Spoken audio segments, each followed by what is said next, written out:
Hello guys, ito ang tricycle na i-picture up ko sa inyo na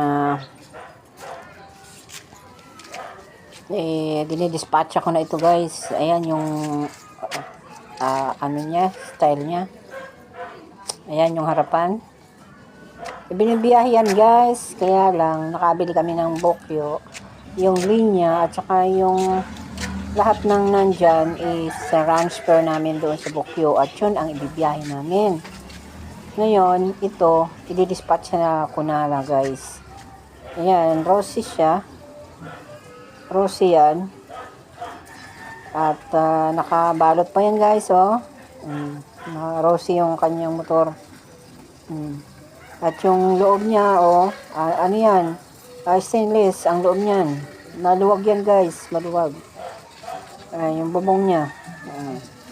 At saka ito yung likod, may ano yan, may lagayan pa ng mga kargada yan dyan sa likod guys. Ayan.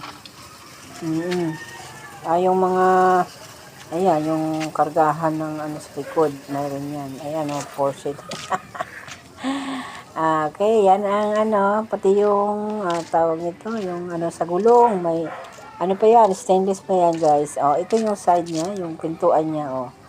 May konting punit yung upuan. Pero madali lang naman palitan yan guys. At ito yung side niya, tsaka yung gilid niya, stainless yan guys. Oh, maganda yan, maluwag. Okay. So, di-dispatch na namin ito. Kung interesado kayo guys, ay PM na lang kayo sa number na 0977-087-4069. Yan ang number ni Joel. PM na lang kayo guys. Thank you for watching.